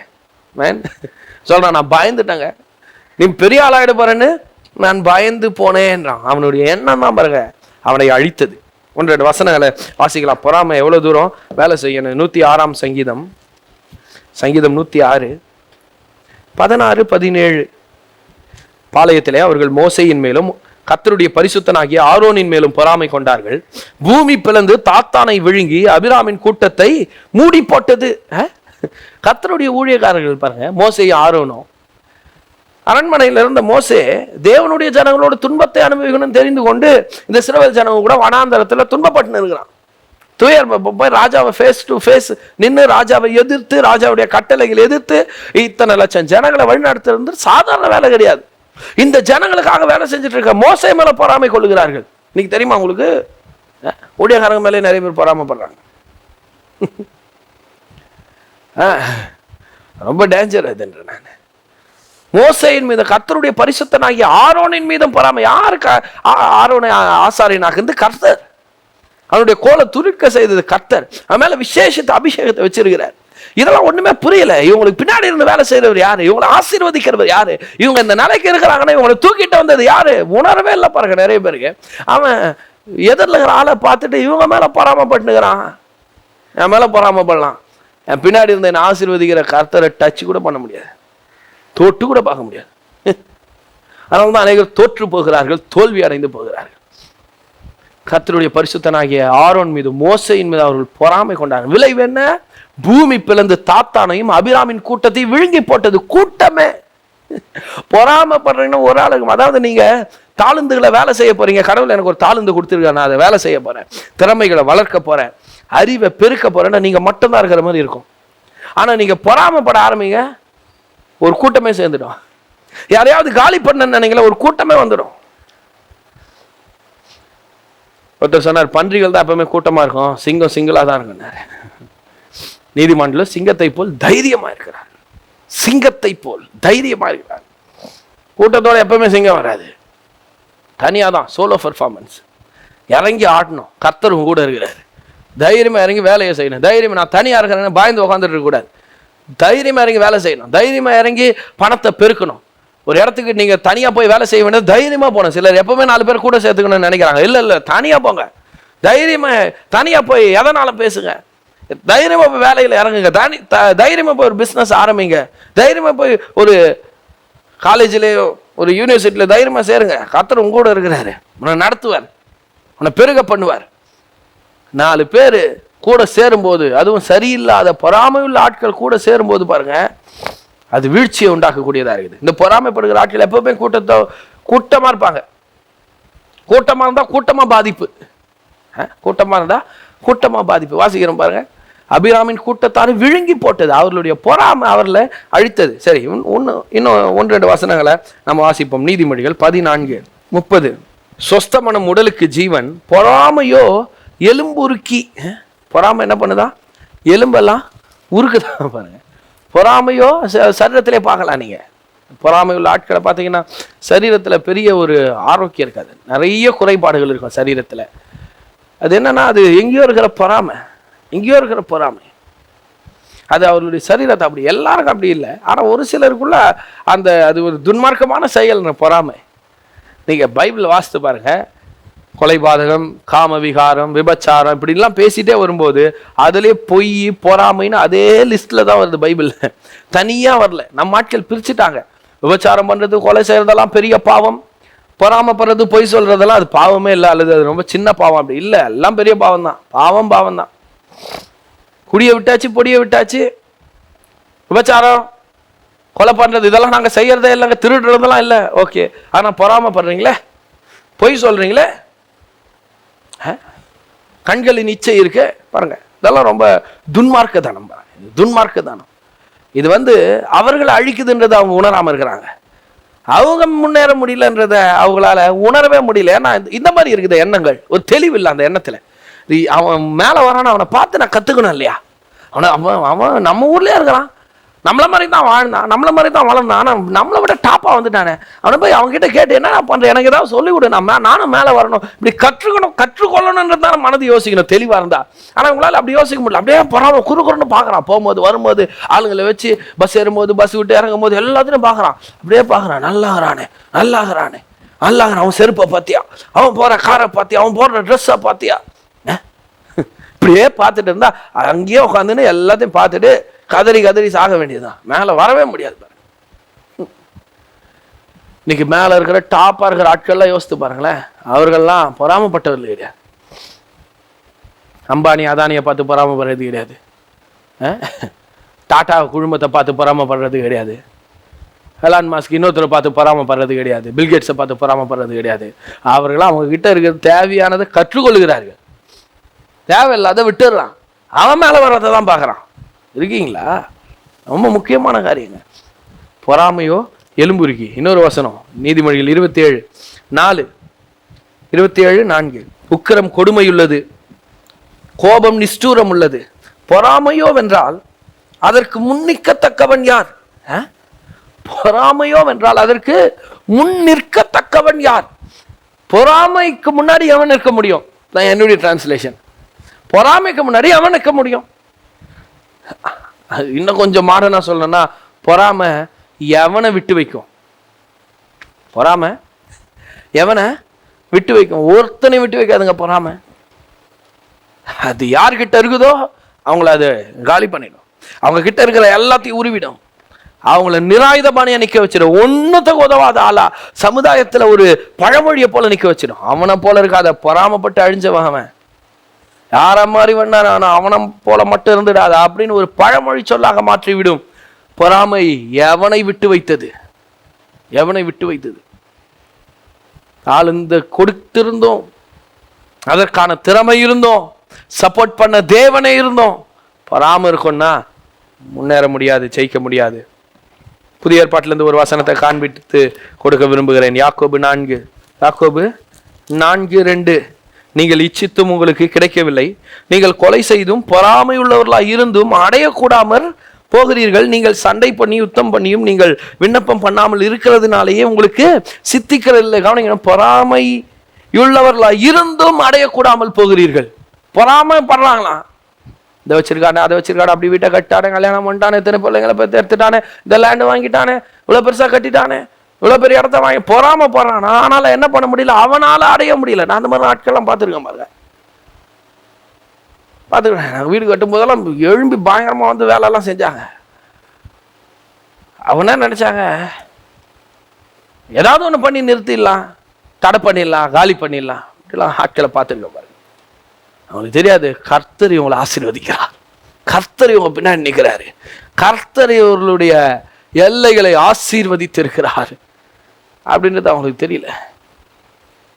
அவங்க எதை அடையணும்னு போராடினாங்களோ அதை அடைய முடியாம ஒரு கைப்பிடி மண்ணை கூட அவங்க எடுத்துக்கொள்ள முடியாத அளவுக்கு சூழ்நிலை மாறிடுச்சு. உங்க பட்சத்துல கர்த்தர் இருக்கிறாரு, நீங்க ஒண்ணுமே பண்ண தேவையில்லை, எவனையும் நீங்க எதிர்க்க தேவையில்லை, யாருக்கிட்டையும் போய் வம்புக்கு நிற்கவே தேவையில்லை. பாருங்க சொல்ற, நீ அமர்ந்துரு, உனக்காக நான் யுத்தம் பண்ணுவேன். நம்ம வேலை இல்லை என்னன்னா அமர்ந்துருன்னா கம்முன்னு சைலண்டாக உட்காந்து நிற்கிறது இல்லை, நம்ம வேலையை பார்க்கறது. எனக்கு என்ன திறமையை கொடுத்தார், எனக்குள்ள என்ன தாழ்ந்து கொடுத்துருக்கிறார், அதில் கரெக்டாக வேலை செய்யுங்க. நான் பாட்டுன்னு பிரசங்கம் பண்ணிக்கின்னு ஊழியம் செஞ்சுக்கின்னு நான் பாட்டுன்னு எனக்கு கர்த்தர் கொடுத்ததை நான் பண்ணிகிட்டே இருக்கிறேன். கர்த்தர் எனக்காக வேலை செய்து கொண்டிருக்கிறார். எவன் எதிர்க்கிறானோ, எவன் எழும்பி வந்து நிற்கிறானோ அவனால் ஒரு கைப்பிடி மண்ணை கூட எடுத்துகிட்டு போக முடியாத அளவுக்கு காரியங்களை கர்த்தர் செய்ய வல்லவராரு. நான் அனுபவிச்சுட்டு பிரசங்கம் பண்ணிருக்கேன். எனக்குள்ள பொறாமை இல்லை, யாரையும் பார்த்து பொறாமை. கடவுளை கற்றுக் கொடுத்தாரு எனக்கு இதெல்லாம், இந்த மாதிரி காரியங்கள்லாம் உள்ள அனுமதிக்க கூடாது. இது என்னுடைய சுவாபம் இல்லை. நான் ஜெபம் பண்றது, ஆண்டவரே உம்முடைய சுவாபங்களால் என்னை நிரப்பணும். அதனால கடவுள் சொல்றாரு, பொறாமப்படுறது என்னுடைய சுவாபம் கிடையாது, நான் அப்படிப்பட்ட ஆள் கிடையாது. அதனால அது உனக்கு வேணாம். நான் உனக்கு கொடுத்த நோக்கத்தில் திட்டத்தில் அதில் தீவிரமா இரு. நான் சில நேரத்தில் எப்பவுமே இந்த சத்துருக்களை பற்றி யோசிக்கிறதே இல்லை, நமக்கு எதாவது எழும்புறவன் பற்றி யோசிக்கிறதே இல்லை. நம்ம நேரத்தை கூட அவனுக்காக வீணடிக்கூடாதுன்னு நினைக்கிறேன். அந்த அளவுக்கு நான் யோசிக்கிற அளவுக்கு அவன் ஒர்த்து இல்லை. அவன் எதிரிகள் அப்படிதான். சில ஆட்கள் பாருங்க, அவரில் யாராவது எதிர்க்கிறாங்க, அவர்களுக்கு விரோதமாக யாராவது செயல்படுறாங்கன்னா தூக்கி கண்ணுக்கு முன்னாடி வச்சுக்கிட்டு அவங்களே 24 மணி நேரம் யோசிச்சுக்கிட்டு, இல்லை இல்லை இல்லை இல்லை, அந்த அளவுக்கு அவங்களாம் ஒர்த்து கிடையாது. பொறாமப்படுறவன் அந்த அளவுக்கு நீங்க அவனுக்கு நேரம் கொடுத்து யோசிக்கிற அளவுக்குலாம் ஒர்த்து கிடையாது பாருங்க. உங்க நேரத்தை அதுக்கு வீணடிக்காம உங்களுடைய பொன்னான நேரத்தை கர்த்தர் கொடுத்த தாளந்துகள்லையும் திறமைகள்லையும் அதை பெருக பண்றதுக்கு அதுல வேலை செய்யுங்க. அந்த தாளந்தை கொண்டு நீங்க மேல வருவதற்கு வேலை செய்யுங்கள். எட்டாத உயரத்துக்கு உங்களை கொண்டு செல்வார். எட்டாத உயரத்தில் நீங்க போய் நிற்பீங்க. உங்க கால்களை மான் கால்களை போல ஆக்கி உயரமான ஸ்தலங்கள்ல உங்களை ஏறி நிற்க வைப்பார். மிகவும் நல்லவர் அவர். ஸோ பொறாமப்பட்டா வளரவே முடியாது. பொறாமை உள்ளவர்களாக இருந்தும் அடையக்கூடாமல் போகிறார்கள். சரி, இன்னொரு வசனத்தை காண்பித்து கொடுத்து அதிலிருந்து ஒரு சம்பவத்தை சொல்லி முடிக்க விரும்புகிறேன். அப்போஸ்தலர் நடபடிகள் 7வது அதிகாரம் 9வது வசனம். அந்த கோத்திர பிதாக்கள் பொறாமை கொண்டு யோசேப்பை எகிப்துக்கு கொண்டு போகும்படியாக விற்று போட்டார்கள். தேவனோ அவனோடு கூட இருந்து எல்லா உபத்திரவங்கள் நின்றும் அவனை விடுவித்து எகிப்தின் ராஜாவாகிய பார்வோன் சமூகத்திலே அவனுக்கு கிருபையும் ஞானத்தையும் அருளினார். அந்த ராஜா அவனை எகிப்து தேசத்திற்கும் தன் வீடு அனைத்திற்கும் அதிகாரியாக ஏற்படுத்தினான். பாருங்க, ஒரு காரியத்தை இங்க வாசிக்கிறோம். ஸ்தேவானுடைய பிரசங்கம் இது. அங்க என்ன நடக்குதுன்னா, அவரு யோசேப்பை பத்தி பேசுறார். ஸ்தேவான் என்ன சொல்றாரு? கோத்திர பிதாக்கள் பொறாமை கொண்டு யோசேப்பை எகிப்துக்கு போகும்படி விற்று போட்டார்கள். தெரியும் இல்லையா? ஆபிரகாமுடைய மகன் ஈசாக்கு 2 பிள்ளைகள், ஏசா யாக்கோபுன்னு. இந்த யாக்கோபுக்கு 2வது மகனாக யாக்கோபுக்கு 12 பிள்ளைகள். அதுல 11ஆவதா பிறந்த ஆள் தான் இந்த யோசேப்பு. 12வது பெஞ்சமின். அவன் சின்ன பையன் பாருங்க. இந்த 11ஆவது ஆள் யோசேப்பு. இவனுக்கு அவங்க அப்பா அவனை நேசிக்கிறார். பலவர் அங்கெல்லாம் கொடுத்துருக்கிறாரு. ஆல்ரெடி இது மேல இருக்கிற 10 பேர் தன்னுடைய அண்ணன்கள், அவங்களுக்கெல்லாம் ஒரு விதமான ஒரு எரிச்சல். இதுல இந்த யோசேப்புக்கு கர்த்தர் என்ன பண்ணிட்டார்னா, சில தரிசனங்களை கனவுகள் வழியா காட்ட ஆரம்பிச்சிட்டார். அவன் என்னவாக போறான், அவன் எப்படி இருக்க போறான், அவனை என்ன கடவுள் செய்ய போறாரு அப்படின்றத தரிசனமா கனவுல சொப்பனங்கள் வழியா கடவுள் காட்டினோடனே அவன் பாருங்க சும்மா இல்லாம, சரி கடவுள் நமக்கு காட்டுறாரு, ஆண்டவர் அதை செய்வார், ஆண்டவரே உங்களுக்கு சித்தமான அதை செய்யுங்கன்னு ஜெபம் பண்ணிட்டு அதுக்காக வேலை செய்யறதை விட்டுட்டு அவன் என்ன பண்ணிட்டான், கொஞ்சம் கள்ளங்கப்படி இல்லாம என்ன பண்ணான், சொல்லிட்டான் எல்லாருக்கும் முன்னாடி, அண்ணன் தம்பிக்கு முன்னாடி, அப்பா அம்மா முன்னாடி, எல்லாரும் முன்னாடி போட்டு உடச்சிட்டு அந்த மாதிரி கடவுள் எனக்கு கனவு காட்டுறாரு. 2 முறை இந்த கனவை சொன்னதுதான் போச்சு பாருங்க. அவ்வளவு பேர் 10 அண்ணன்களும் அவன் மீது பொறாமை கொள்கிறார். அவன் மீது பொறாமை கொண்டு, ஓ இவன் நமக்கு மேல வந்துடுவானா, நம்மளை ஆள்றவனா வந்துடுவானா அப்படின்னு சொல்லி அவர்கள் என்ன பண்றாங்களா, யோசேப்பை தூரத்துல அவர்கள் ஆடு மேய்ச்சிட்டு இருக்கிறாங்க. அவங்க அப்பா யோசேப்பு கிட்ட ஆகாரம் கொடுத்து அண்ணன்களுக்கு கொடுக்க சொல்லி அனுப்புறாரு. யோசேப்புக்கு தெரியாது அண்ணன்கள் நம்ம மீது பொறாமையா இருக்கிறாங்க, காண்டில் இருக்கான்னு தெரியாது. இவன் ரொம்ப நல்ல மனதோட அண்ணன்களை பார்க்க போறான், அவங்களுக்கு ஆகாரம் கொடுக்க போறான், சந்தோஷமா போறான். யோசேப்பு தூரத்துல வருகிறதை அண்ணன்கள் கண்டு அவன் சொல்றான், சொப்பனக்காரன் வருகிறான். சொப்பனக்காரன் வரான்டா, அவன் கனவு இன்றைக்கு எப்படி நிறைவேறுகிறது என்று நாம் பார்ப்போம். இந்த மாதிரி ஒரு இருதயம் பாருங்க. இதுதான் பிளான் பண்ணினவங்க. எப்படா மாட்டுவான்னு காத்துனதுதாங்க. எப்படா இவன் மாட்டுவான், கனவா காண்ற ராஜாவாயிடுவியா, எங்களுக்கு மேல வந்துடுவியா, நீ எங்களை ஆளுவியா, நீ எப்படியும் கனவு நடக்குதுன்னு நாங்க பார்க்கலாம். பாருங்க, நீங்க பொறாம கொண்டு வைராக்கிய கொண்டு கடவுள் உயர்த்த நினைக்கிற ஒரு மனுஷனுக்கு விரோதமா எழும்புவீங்கன்னா நான் சொல்றேன், கர்த்தர் தீவிரமா அவனை உயர்த்துவார். ஏன்னா யோசேப்பா கனவு காணலங்க, கர்த்தர் அவனுக்கு தரிசனம் கொடுத்திருக்கிறாரு. கர்த்தர் அவனை மேல கொண்டு வரணும் திட்டம் போட்டிருக்கிறாரு. அதனால இப்ப இவர்கள் யோசேப்பை ஏன் பழிக்கிறார்கள், யோசேப்பை ஏன் எதிர்க்கிறார்கள், யோசேப்பின் மீது ஏன் பொறாமப்படுறாங்க, அப்படி ஒரு கனவு தரிசனம் கண்டதுனால. அது கர்த்தர் கொடுத்தார் இல்லையா. இவங்க யோசேப்பை எதிர்க்கத்தான் நினைக்கிறாங்க, ஆனால் இவர்கள் யோசேப்பை அல்ல, நேரடியாக கர்த்தரை எதிர்க்கிறார்கள். அதனால கர்த்தர் வேலை செய்ய ஆரம்பிச்சிருவாரு. நீங்க யார்கிட்ட மோதுறீங்கன்றது ரொம்ப கவனமா இருக்கணும். இங்க கர்த்தர் வேலையை பாருங்க, கர்த்தருடைய திருவிளையாடல் யோசேப்புடைய வாழ்க்கையில நடக்குது பாருங்க. ஐயோ, அதை வார்த்தையால சொல்லவே முடியாது. எப்படி அவன் கனவு நிறைவேறுகிறது என்று பார்ப்போம் என்று அவனை பார்த்து கேலி பண்றாங்க, கிண்டல் அடிக்கிறாங்க. அவன் வரான், அவன் கொண்டு வந்த ஆகாரங்கள்லாம் வாங்கி வச்சுட்டு அவனுடைய வஸ்திரத்தை கழட்டி அவனை ஒரு குழியில போட்டு அவனுடைய வஸ்திரத்தை ஒரு ஆட்டினுடைய ரத்தத்துல நனைத்து, ஒருத்தன் சொல்றான் இவனை குழியில போட்டு இங்க இவன் செத்துட்டான, இவனுடைய ரத்தப்படி நம்ம மேல கடவுள் கேட்பாரு, அதனால மீதியானியர் வருகிறார்கள், எகிப்துக்கு போகிறார்கள், அவர்களிடத்துல இவனை விற்று விடுவோம், காசாவது நமக்கு கிடைக்கும். சரின்னு சொல்லி அந்த மீதியானியர் இடத்துல அவனை விற்று விட்டார்கள். 30 வெள்ளி காசுக்காக அவனை விற்று போட்டார்கள். வித்துட்டு இவனுடைய ஆட்டின் ரத்தத்தில் நனைத்த வஸ்திரத்தை எடுத்துன்னு போய் அவங்க அப்பானை காட்டி, நாங்கள் வருகிற வழியிலே கொடிய மிருகம் யோசேப்பை அடித்து போட்டது, யோசேப்பை கொன்னுடுச்சு, யோசேப்பு இறந்து விட்டான் என்று அவங்க அப்பாவுக்கு ஒரு பொய் தகவலை கொடுத்துட்டாங்க. யாக்கோபு யோசேப்புக்காக துக்கம் கொண்டாடினார்னு எழுதியிருக்கு. யோசேப்புக்கு என்ன நடந்தது தெரியுமா? இந்த மீதியானவர்கள் அவனை எகிப்துல போய் அடிமைகள் சந்தையில அவனை கொண்டு போய் விற்று போட்டார்கள். போர்த்திபார்ன்ற ஒரு மந்திரி அவனை வாங்குறான். ஏன்னா ஆளு நல்லா இருக்கான், வாட்ட சாட்டமா இருக்கான், அழகா இருக்கான், சிவந்த மேனி உள்ளவனா இருக்கான். வாங்குறான் பாருங்க. அந்த மனுஷன் வாங்கி அவர் தன்னுடைய வீட்டில் வேலைக்காரனா வைக்கிறார். இந்த யோசேப்பு வேலை செய்யறான் பாருங்க. அவன் வேலை செய்யும் போது இந்த போர்த்திபாருக்கு ஒரு விஷயம் புரியுது, இவன் சாதாரண ஆள் கிடையாது, இவன் கூட கர்த்தர் இருக்கிறார். யோசேப்போட கர்த்தர் இருக்கிறார் என்றும் அவன் செய்கிற எல்லாவற்றையும் கர்த்தர் ஆசீர்வதிக்கிறார் என்றும் போர்த்திபார் பார்க்கிறான். கடவுள் அவன் கூட இருக்கிறார், அதனால தான் அவன் செய்யற எல்லாத்தையும் அவர் ஆசீர்வதிக்கிறார். சார், நீங்க எங்க வேலை செஞ்சாலும் நான் சொல்றேன், கடவுள் உங்க கூட இருக்கிறான்றதை காட்டணும். பாத்திர கழுவுறது தான் உங்க வேலைன்னா கூட தெரியணும். இவங்கள மாதிரி யாரும் சுத்தமா வச்சுக்க முடியலங்க, இவங்கள மாதிரி யாரும் நல்லா பண்ண மாட்டாங்க, எனக்கு இவங்க தான் வேணும், நீ எவ்வளவு சம்பளம் கூட்டி கேட்டாலும் நான் கொடுக்குறேன், நீ இரு அப்படின்னு சொல்ற அளவுக்கு உயர்ந்துடணும். எல்லா இடத்துலையும் கர்த்தர் உங்க கூட இருக்கிறான்றதை காண்பிக்கணும். கம்பெனியில் நீங்க ஸ்டாஃபா இருந்தாலும், ஒரு பெரிய நிறுவனத்தை வழிநடத்துகிறவராக இருந்தாலும், எம்டியா இருக்கிறீங்க, ஒரு மேனேஜரா இருக்கிறீங்க, அல்லது ஒரு சிஇஓ இருக்கிறீங்க, இல்லை பிஸ்னஸையே நீங்க தான் நடத்துறீங்க, நான் சொல்லுகிறேன் கர்த்தர் உங்க கூட இருக்கிறார், நீங்கள் செய்கிறதெல்லாம் ஆசீர்வதிக்கிறார் என்பதை காண்பிக்கணும். யோசேப்பு பாருங்க, அந்நிய தேசம், அப்பா இல்லை, அம்மா இல்லை, அண்ணன் தம்பி யாரும் கிடையாது, நண்பர்கள் கிடையாது, உட்காந்து அழுது நின்றுருக்கணும். ஐயோ என் வாழ்க்கை எப்படி ஆயிடுச்சு, என் அண்ணன்களை என்ன எப்படி பண்ணிட்டான்களே, அப்படிலாம் அவன் அழவே இல்லை. அவனுக்கு கடவுள் ஒரு திறமையை கொடுத்திருக்கிறாரு, அவனுக்கு ஒரு தாழ்ந்த கடவுள் கொடுத்திருக்கிறாரு, அவனுக்குள்ள ஏதோ ஒன்று கர்த்தர் வச்சிருக்கிறாரு, அதனால அவன் வேலை செய்யறான். அவனுக்கு புரிஞ்சுதோ புரியலையோ, ஆனா குறை சொல்ல, அண்ணன்களை பழி வாங்கணும் திட்டம் போடல, அந்த நாட்டுல இருந்து எப்படியாவது தப்பிக்கணும்னு நினைக்கல. சில பேர் கர்த்தர் எடுத்துன்னு போய் வச்சாலும் கொஞ்ச நாள் கஷ்டமா இருக்குதுன்னு எஸ்கேப் ஆகுறது பாக்குறாங்க வேலையில இருந்து. கொஞ்ச நாள் இருங்க, உயர்த்துவார் கர்த்தர் உங்களாங்க, பிரம்மாண்டமான நிலைக்கு கர்த்தர் உங்களை கொண்டு வருவார். இருக்கீங்களா? எஸ்கேப் ஆகிறத பார்க்க கூடாது. யோசிப்பை பார்த்து கற்றுக்கொள்ளுங்கள். கனவு கண்டு இருக்கிறான், ஏதோ ஒண்ணு இவனுக்கு தெரியுது, என்னமோ ஒண்ணு கடவுளை என் வாழ்க்கையில செய்ய போறேன். அமைதியா இருந்து வேலை செய்யறான். வேலை செய்யற இடத்துல அபாண்டமான பழி, ஒரு தவறா நடந்து விட்டான் என்று அவன் பண்ணல பாருங்க. அவன் ரொம்ப உண்மையா இருக்கிறான் பாருங்க, ரொம்ப உண்மையா இருக்கிறான். அவன் அந்த வேலை செஞ்சான் இல்லையா போர்த்திபாருடைய வீட்டுல, அந்த போர்த்திபார் வீட்டுல இருந்த அவனுடைய மனைவி இவனிடத்துல தவறு பண்ணும்படி இவனை அழைக்கிறாள். அவன் சொல்றான், நீ சொல்ற இங்க யாரும் இல்லைன்னு, ஆனா நான் சொல்றேன் கர்த்தர் இங்க இருக்கிறார், கர்த்தருக்கு முன்னாடி இத்தனை பெரிய பொல்லாப்பை எப்படி செய்வான்றான். எவ்வளவு உண்மை பாருங்க. அவனுக்குள்ள பொறாமை இல்லை, அவனுக்குள்ள உண்மை இருக்குது. இதுதான் கர்த்தரை எதிர்பார்க்கிறார், இதுதான் ராஜ்யத்தின் கலாச்சாரம். அக்கம் பக்கம் ஆள் இல்லாம இருக்கலாம், ஆனா தேவன் இருக்கிறார். சிசிடிவி இருக்கிற இடத்துல மட்டும் கரெக்டா நான் வேலை செய்வேன், சிசிடிவி இல்லாத இடத்துல நான் ஓபி அடிப்பேன்னா அது ராஜ்யத்தின் கலாச்சாரம் கிடையாது. சூப்பர்வைசர் இருக்கிற வரைக்கும் கடை கட்டுன்னு வேலை செய்வேன். நம்ம ஒரு இடத்துல படிச்சோம் பாருங்க, அங்கே சில ஊர்ல இருந்து பசங்க வந்து படிச்சாங்க.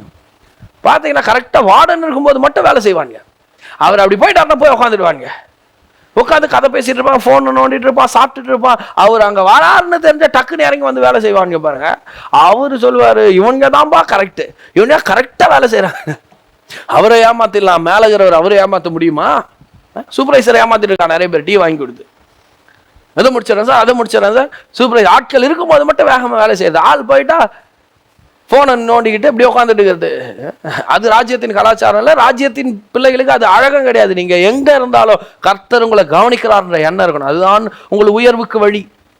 ரொம்ப முக்கியம், அதெல்லாம் தேவை பாருங்க. கர்த்தர் நம்ம கையில நம்பி செல்வங்களை கொடுக்க, பணத்தை கொடுக்க, நம்மளை நம்பி பெரிய பெரிய ப்ராஜெக்டுகளை கொடுக்கறதுக்கு இதெல்லாம் ரொம்ப முக்கியம், இதெல்லாம் அடிப்படை, இதெல்லாம் அவசியம், இதெல்லாம் மாறணும் உள்ள. அதனால தான் திரும்ப திரும்ப சொல்றேன், ஆசீர்வாதத்தை குறித்து பொருளாதார கோட்பாடுகளை குறித்து போதிக்கிறோம். அதுல முக்கியம் என்னன்னா, நான் மாறணும், எண்ணங்கள் மாறணும், சிந்தனை மாறணும், குணாதிசயம் மாறணும். இதுக்கு இந்த குணாதிசயம் மாற்றத்துக்கும் ஒரு மனிதன் அவனுடைய உள்ளான மனுஷன் மாறுவதற்கும் பெருக்கத்திற்கும் மிகப்பெரிய தொடர்பு இருக்கிறது. யோசிப்ப பாருங்க, எப்படின்னா இருக்கலாம், அண்ணன் இல்லையே, அப்பா இல்லையே, நம்மளை கேட்கறதுக்கு யாரும் இல்லையே, எப்படினாலும் இருக்கலாமே. நம்ம ஒரு முதலாளி அம்மா கூப்பிடுறாங்க, எப்படினாலும் இருக்கலாமே நினைச்சிருக்கலாம். அவன் சொல்றான், இல்ல இல்லைங்க கர்த்தர் இருக்கிறார், வஸ்திரத்தை உருவி விட்டுட்டு ஓடுறான் பாருங்க. அதுவே அவனுக்கு ஆபத்தா வந்துடுச்சு. என்னவாயிடுச்சு, அந்த பெண் போய் ஒரு கேஸை போட்டு அவன் மேல, என்கிட்ட அவன் தப்பா நடந்துக்க வந்தான். ஆக்சுவலா இந்த பெண்ணு தான் அவன்கிட்ட தப்பா நடந்துக்க போனான். அவன் அதற்கு இணங்கவில்லை. எங்கடா தனக்கு ஆபத்து வருமோன்னு இவன் என்ன பண்ணிட்டான், ஏன்னா இவ அந்த நாட்டில் இருக்கிறவள், தன்னுடைய அதிகாரத்தில் இருக்கிறவள், இவன் சாதாரண ஒரு அடிமை, இவன் மேலே அவள் கேஸை போட்டா பாருங்க. அதனால யோசேப்பு செய்யாத தவறுக்காக சிறைச்சாலையில் தண்டனை அனுபவிக்கிறான். கொஞ்சம் யோசித்து பாருங்களா, அப்போ கூட அழுது இருக்கலாம், புலம்பி இருக்கலாம். கடவுளே என்ன ஆச்சு, கனவெல்லாம் கொடுத்தீரே, என்ன ஆச்சு, ஒன்றுமே நடக்கிற மாதிரி இல்லையே அப்படின்லாம் சொல்லியிருக்கலாம். ஆனால் அவன் அதெல்லாம் பண்ணல. ஜெயிலில் எடுத்துன்னு போய் விட்டாலும் கரெக்டாக வேலை செய்கிறான். இவனுக்கு பாருங்க, தான் தாழ்ந்து உள்ள ஆள். தாழ்ந்து உள்ளவன் ஏதோ ஒரு நடக்கிற சின்ன சின்ன காரியங்களை முன்னாடி எடுத்து வச்சு அதுக்காக புலம்பி அழுது ஒப்பாரி வச்சு கண்ணீர் வச்சு அப்படி உட்காந்துட்டு இருக்க மாட்டான். தாழ்ந்து உள்ளவன் எங்க விட்டாலும் வேலை செய்வான். எங்க விட்டாலும் வேலை செய்வான். இங்கே தான் இருப்பேன் நான் எப்படி இருந்த ஆள் தெரியுமா அப்படிலாம் பேச மாட்டான். நாங்கள்லாம் யார் தெரியுமா, நாங்கள்லாம் எப்படி இருந்த அப்படியெல்லாம் பேசவே மாட்டான். அவன் கையில் என்ன இருக்குது, பெரிய 5 ஸ்டார் ஹோட்டலில் வேலை செஞ்சுருக்கிறான். திடீர்னு ஏதோ ஒரு பிரச்சனை, அந்த வேலை போயிடுச்சுன்னா தள்ளு வண்டியை வச்சாவது தான் வேலையை செய்வான். தீவிரமாக செஞ்சுட்டு இருப்பான். தள்ளு வண்டியை தூக்கிட்டீங்கன்னா ரோட்டு கடையில் அவன் தன்னுடைய திறமையை காட்டிட்டு இருப்பான். அவனுக்கு கொஞ்ச நாட்கள் கழிச்சு பாருங்களேன், கடகன்னு மேலே வந்துடுவான்.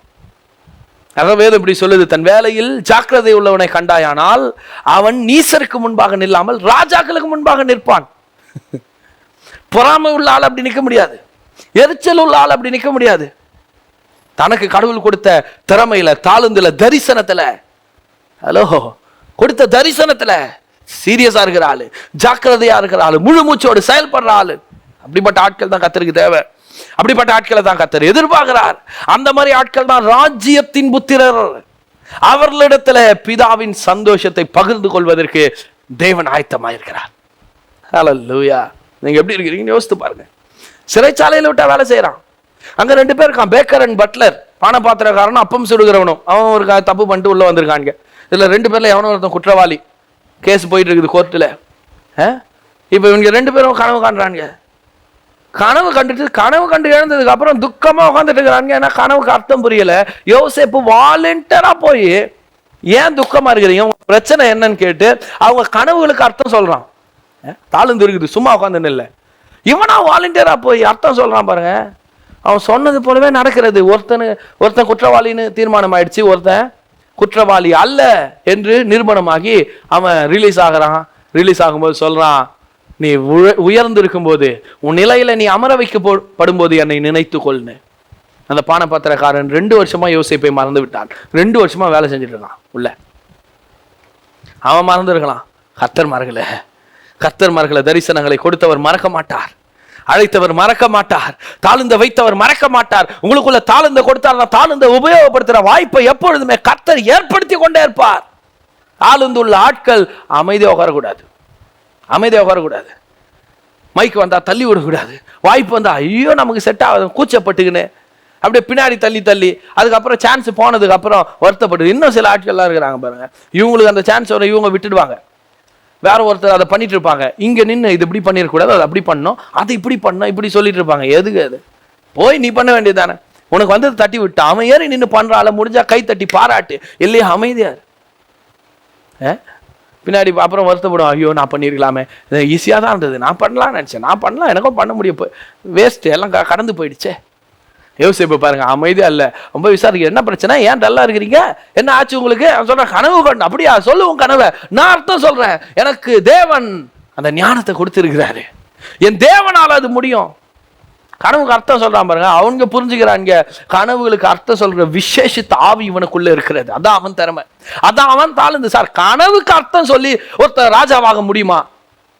அந்த தாழ்ந்து கத்திரத்துல வந்திருக்குன்னா அவன் ராஜாவாக முடியும். அதனால தான் சொல்றேன், எதுவும் சீப்பானதே கிடையாது, எதுவும் சின்ன வேலை கிடையாது, எதுவுமே ரொம்ப அற்பமானதுன்னு கிடையாது. அந்த தாழ்ந்து கத்தரிடத்திலிருந்து வந்திருக்குன்னா அந்த கர்த்தர் தான் உள்ள வச்சிருக்கிறாருன்னா வேலை நடக்கும் சார், வேலை நடக்கும். வெறும் கனவு கண்டு வந்தார். எந்த நாட்டில் இந்த மாதிரி நடந்திருக்கும் யோசித்து பாருங்களேன். இந்த உலகத்தில் எத்தனை ராஜ்யங்கள் இருக்குது. நான் இந்த போர் புரிந்தேன், நான் இந்த ராஜ்யத்தை ஜெயிச்சேன், நான் இப்படி பண்ணேன், நான் அப்படி பண்ணேன் அப்படின்னு தான் மேலே வந்தவருக்கான தவிர கனவு கண்டு ஒருத்தன் ராஜாவானானா அது யோசேப்பு தான். ஏன் அப்படி ஆனான் தெரியுமா? ஏன்னா அவனுக்குள்ளே கர்த்தர் அந்த தாழ்ந்தை வைத்திருந்தார். மறுபடியும் சொல்றேன், எதுவுமே இல்லாமல் யாரையுமே கடவுள் படைக்கல. ராஜா பார்வோனுக்கு கனவு வருகிறது. இந்த பானபாத்திரக்காரன் யோசேப்பை பற்றி சொல்கிறான். யோசேப்பு சிறைச்சாலையிலிருந்து வெளியே கொண்டு வராங்க. யோசேப்பு பார்வோனுடைய கனவுக்கு அர்த்தம் சொல்கிறான். பார்வோனுக்கு தலை சுத்திடுச்சு. ஏன்னா யோசேப்பு சொல்கிறத பார்த்தா அதை செய்யறதுக்கு நமக்கு பலன், நம்மளால இது முடியாது அப்படின்னு பார்வோன் ஒத்துக்கினான். இப்போ என்ன பண்றது?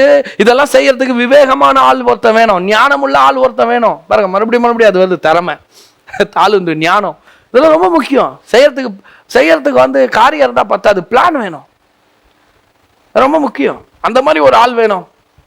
பார்வன் சொல்றான், உன்னை தவிர வேற யார் அந்த ஆளு? நீ தான் அந்த ஆளு, உன் கையில கொடுக்குறந்தா அப்படின்னு சொல்லி அவன் இடத்துல ஒப்பு கொடுக்குறான். பாருங்க, ராஜாவா ஏறி நின்று 7 வருஷம் விளைந்ததை சேர்த்து வைக்கிறான். பஞ்சத்தில் எல்லாருக்கும் டிஸ்ட்ரிபியூட் பண்ணுறான். பஞ்சம் தேசத்தில் வரும்போது யோசேப்பின் குடும்பம், யோசேப்பை குழியில் போட்ட 10 சகோதரர்களும் பஞ்சத்தில் மாட்டிக்கிட்டாங்க. யோசேப்புடைய அப்பா பஞ்சத்தில் பாதிக்கப்பட்டார். அவங்களுக்கும் சாப்பாடு இல்லை. அவங்களுக்கு ஒரு விஷயம் கேள்விப்படுது, எகிப்தில் தானியம் கிடைக்கிறது என்று கேள்விப்படுகிறார்கள். காசு எடுத்துகிட்டு வராங்க. பாருங்க, யாக்கோபு அனுப்புகிறார், போய் எகிப்தில் தானியத்தை வாங்கிட்டு வா. போய் தானியத்தை வாங்க வந்தா யோசேப்பு நின்றுட்டு இருக்கிறாரு. அண்ணன் தம்பிங்க கியூவில் கீழே நின்றுருக்கான். யோசேப்பு மேலே நின்று பார்த்துட்டு இருக்கிறான். யோசேப்புக்கு தெரியுது கியூவில் நிற்கிறது அண்ணன்கள்னு. ஆனால் மேலே நிற்கிறது யோசேப் என்று அவர்கள் அண்ணன்களுக்கு அறிந்து கொள்ளவே முடியல. சொல்லட்டுமா, உங்களை ஒருத்தர் பொறாமப்பட்டு நீங்கள் மேலே வரக்கூடாது, நீங்கள் ஜெயிக்கக்கூடாது, நீங்கள் வெற்றி பெறக்கூடாது அப்படின்னு சொல்லி பொறாமப்பட்டு உங்களுக்கு குழி தோண்டி குழியில் தள்ளி உங்களை நிர்மூலமாக்குவதற்கு திட்டம் போடுவாங்கன்னா, நான் சொல்கிறேன், கர்த்தர் உங்களோடு இருந்து உங்களை மிகப்பெரிய உயரத்துக்கு கொண்டு வந்து, பொறாமப்பட்டான் பார்த்தீங்களா, அவனுக்கே அடையாளம் தெரியாதவரை கர்த்தர் உங்களை மாற்றிடுவார். பொறாமப்பட்டவன் அதே அடையாளத்தோடு தான் இருக்கான். ஏன்னா அவனுக்கு அதுவும் இருக்குது, அந்த பொறாமை அதெல்லாம் அவன் விடவே இல்லை. பாருங்க, அதனால் உள்ள அப்படியே இருக்குது. அவனுடைய அடையாளம் மாறவே இல்லை. அதே ஏழ்மை, அதே அலங்கோலம், அது அப்படியே இருக்குது. ஆனால் இவன் அடையாளம் மாறிடுச்சு. சொல்லட்டுமா, பொறாமைப்படுகிறவர்களுக்கு சொல்கிறேன், நீ யாரை பார்த்து பொறாமைப்படுற, அவன் அடையாளத்தை கர்த்தர் மாற்றிடுவார். உன் அடையாளம் மாறாது.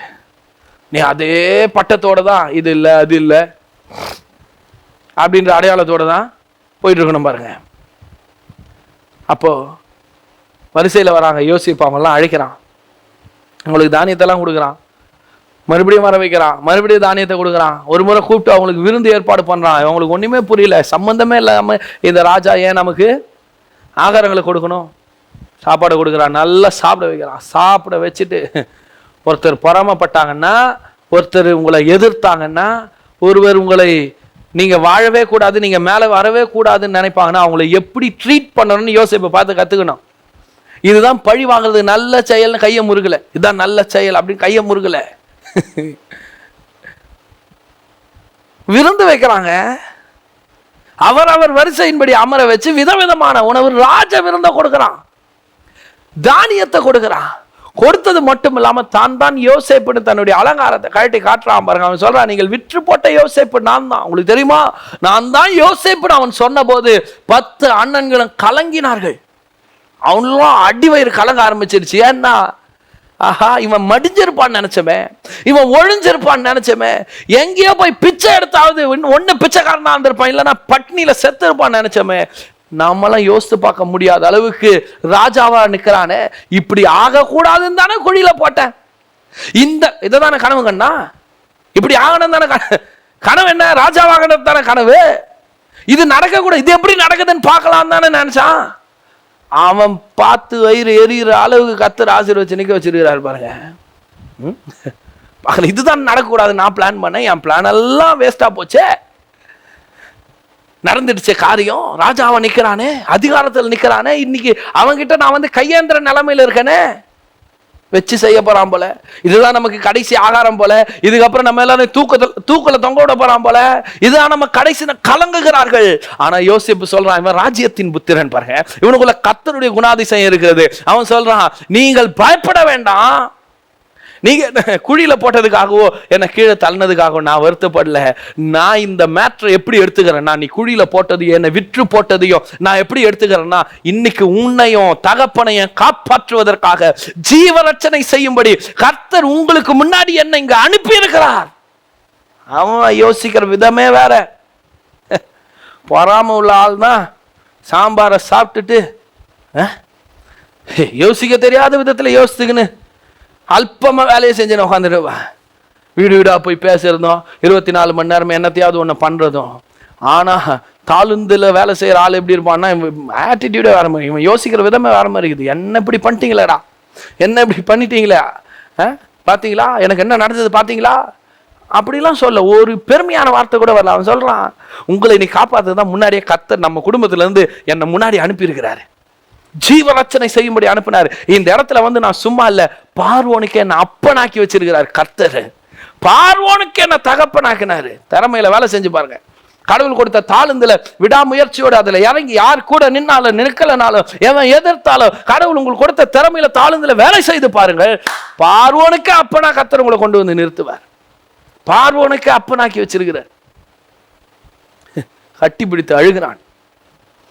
சொல்றான், போய் அப்பாவை கூப்பிட்டு வா, இன்னும் பஞ்சம் போங்க, 5 வருஷம் இருக்குது, ஏன் கூட இருங்க, நான் இந்த எகிப்து தேசத்துல உங்களை வச்சு பார்த்துக்கிறேன். மொத்தம் 70 பேர் யோசேப்பு ஒரே ஆளை நம்பி வராங்க பாருங்க. அதுதான், அதனாலதான் அவனுடைய பிள்ளைகளுக்கு அவன் பேர் வைக்கிறான். ஒரு பிள்ளைக்கு மனாசேன்னு வைக்கிறான். என் தகப்பன் வீட்டின் நிந்தையை தேவன் மறக்க பண்ணினான். மனாசே பென்னோனின் பேர் வைக்கிறான். அர்த்தம் என்னன்னா, தகப்பன் வீட்டின் நிந்தை இருந்திருக்குது, அவன் மனசுல இருந்திருக்குது. அதை எங்க காட்டணும்னு அவனுக்கு தெரிஞ்சது பாருங்க. அடிமையா விற்றப்போ அழல யோசேப்பு, ஒரு வீட்டுல வேலைக்காரனா இருக்கும்போது அழல, சிறைச்சாலையில போட்டப்போ அழல. ஆனா தன்னுடைய அண்ணன்கள்லாம் வந்து நிற்கும் போது தன்னுடைய பொசிஷனை, தன்னை கடவுள் யாரா மாத்தி இருக்கிறார்ன்றத அவன் வெளிப்படுத்தி காண்பிக்கும் போது யோசேப்பு ஓ என்று அழுந்தான். பார்வோன் அதை கேட்டான் அப்படின்னு இருக்குது. பார்வோனுக்கு கேட்கிற அளவுக்கு சத்தமா யோசேப்பு அழுதுருக்கிறான். அதுக்கு முன்னாடியில எங்கேயும் அழல. ஏன் அங்க அழறான்? எங்க அழைய காட்டணும்னு கூட இருக்குதுங்க. எல்லாத்துக்கும் சும்மா உட்காந்து அழுதுட்டு இருக்க கூடாது, எல்லாத்துக்கும் கண்ணீரை வேஸ்ட் பண்ணிட்டு இருக்க கூடாது, எல்லாத்துக்கும் அழுதுங்கன்னு புலம்பின்னு இருக்க கூடாது. எங்க அழணும்னு இருக்குது. அவனுக்குள்ள இருந்திருக்கு, பல வேதனை இருந்திருக்கு. அந்த வேதனையெல்லாம் ஒரே நாள் அழுது தீர்த்துட்டான். அதுக்கப்புறம் மறுபடியும் அழலாம. பிரியமானவர்களே, யோசேப்பின் சம்பவத்திலிருந்து நாம் இன்னைக்கு என்ன கற்றுக்கொள்கிறோம்னா, யார் மேலையும் பொறாமப்படக்கூடாது. ஒருவேளை ஒருத்தர் நம்ம மேல பொறாமப்படுவாங்கன்னா, நம்ம உயரும் போது அவர்களை நாம் நேசிக்கணும், அவர்களுக்கு நாம் ஆகாரம் கொடுக்கணும், முடிஞ்ச அவங்கள நம்ம இடத்துல வச்சு அவங்கள பார்த்துக்கணும். சூழ்நிலை எவ்வளவு மோசமா இருந்தாலும் உண்மையா இருக்கணும். யோசேப்பு கர்த்தர் உயர்த்துறதுக்கு என்ன காரணம்? அவ்வளவு பேர் பொறாமப்பட்டு யாருமே கூட இல்லையே. யோசேப்புக்காக ரெக்கமெண்ட் பண்ண யாரும் இல்லைங்க. உதவி செஞ்ச கூட மறந்துட்டான் 2 வருஷம். யோசேப்பை ஜெயில இருந்து வெளியே எடுக்க யாரும் கிடையாது, அவனுக்கு ஜாமீன் வாங்க யாரும் கிடையாது, யாரும் தேவையில்லை. தாளுந்து உள்ள ஆளு, தாளுந்துல வேலை செய்யற ஆளுக்கு யாரும் தேவையில்லை. கர்த்தர் நிற்பார் அவனுக்காக. எஜமானுடைய சந்தோஷம் அவனுக்காக காத்து கொண்டு இருக்கிறது. உண்மை உள்ளவனா இருக்கிறான். அது ரொம்ப முக்கியம், ரொம்ப முக்கியம். உண்மை உள்ளவனா இருக்கிறான். கடவுளுக்கு முன்னாடி சரியா நடந்துக்கணும்னு இருக்கிறான். தன் வேலையில ஜாக்கிரதையா இருந்து தன் வேலையை எந்த இடத்துல இருந்தாலும் சரியாய் செய்கிறான். மேல வரான். இந்த ஒரு தாளுந்த வாங்கினவன் பொறாமைப்பட்டு எல்லாவற்றையும் அவன் அழித்து போட்டான். நான் இன்னைக்கு சொல்றேன், தீமைக்கு தீமையும் உதாசனத்துக்கு உதாசனத்தையும் செய்யாம பொறாமைப்படுகிறவர்களை மன்னியுங்கள். பொறாமைப்பட்டு குழி தோண்டி குழியில போட்டு நீங்க மேல வரவே கூடாதுன்னு நினைக்கிறாங்களே, அவங்கள மன்னியுங்கள், அவங்கள நேசியுங்கள். கிறிஸ்து இயேசுவில் இருந்த சிந்தையை உங்களுக்குள்ள இருக்கட்டும். அன்பு கூறுங்கள். பொறாமை கடவுள் கொடுத்த தாளந்துகளை அழிச்சிடும். பொறாமை தேவனிடத்திலிருந்து எதையும் பெற்றுக்கொள்ள விடாது, தடுத்துடும். ஆகவே நான் சொல்லுகிறேன், அதை தூக்கி போடுவோம். கர்த்தர் நமக்கு கொடுத்த தாளந்துல வேலை செய்வோம், அதை பெருக பண்ணுவோம். கர்த்தருடைய உதவியை நாடுவோம், கர்த்தருடைய பலத்தை நாடுவோம், கர்த்தரையே சார்ந்திருப்போம். யார் எப்படி நடந்தாலும் நான் உண்மையாக தான் இருக்க போறேன், நான் நேர்மையா இருக்க போறேன், நான் அமைதியா இருக்க போறேன், நான் பொறுமையா இருக்க போறேன். கர்த்தருடைய குணாதிசயங்கள், தேவனுடைய குணாதிசயங்கள், கிறிஸ்துவின் சிந்தை எனக்குள்ள பிரதிபலிக்கட்டும் இருங்க. வெற்றியும் வாழ்வு உங்களுடையதான் மாறும். உங்களை நம்பி கர்த்தர் ஏராளமான காரியங்களை கொடுப்பார். உங்கள் கால்களை மான்கால்களை போல ஆக்கி உயரமான ஸ்தலங்களில் ஏறி நிற்க பண்ணுவார். உங்க வளர்ச்சியை பார்த்து அவனுக்கு பயம் உண்டாகிற அளவுக்கு கர்த்தர் செய்வார். பொழுது இருக்கிறதை பார்க்கலாம் 1000 மடங்கு பெருகுவீர்கள். கர்த்தர் உங்களை ஆசீர்வதிப்பார். ஆமென்.